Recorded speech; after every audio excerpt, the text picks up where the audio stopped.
तावीज पे तावीज, तावीज पे तावीज, तावीज पे तावीज। आज हमारा हाल इतना बदतर और बदहाल होता हुआ नजर आ रहा है कि अगर बाप बेटे की बात ना सुने तो कहा जाता है तावीज ले आओ।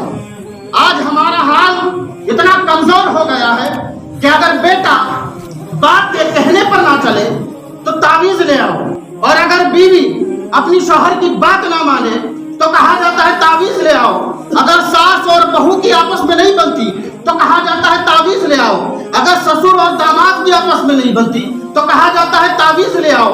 आज हम और आप तावीज में इतना घिर चुके हैं, हमारा हाल इतना बदतर हो चुका है कि हमें तावीज के सिवा और कुछ दिखाई ही नहीं देता, बल्कि अल्लाह तबारक व तआला ने हम और आपको कुरान की शक्ल में इतना खूबसूरत और इतना पावरफुल तावीज अता फरमा के हमको अता फरमा दिया है कि अगर कुरान को हम पढ़ लें, लेकिन हमने कुरान को पढ़ना नहीं है, हमने कुरान को तो लाया हुआ है घर में सजाने के लिए। कुरान आज हमारे घरों में ताक में रखा हुआ है और हम तावीज पे तावीज लिए जा रहे हैं। कुरान घर में रखा हुआ है, पढ़ने की नौबत नहीं आती, हम तावीज को तलाश करने में लगे हुए हैं। अल्लाह ताला कुरान में फरमाता है वशिफाउन लिमा फिस सुदूर व रहमतुल लिल मोमिनीन। अल्लाह ताला फरमाता है ये कुरान ये कोई आम किताब नहीं है, बल्कि इस कुरान में अल्लाह तबारक व तआला ने मोमिनों के लिए रहमत भी रखी है और शिफा भी रखी है। तो पता क्या चला कि अगर सबसे पावरफुल और सबसे स्ट्रॉन्ग तावीज तुमको चाहिए तो कुरान की तिलावत करना शुरू कर दो।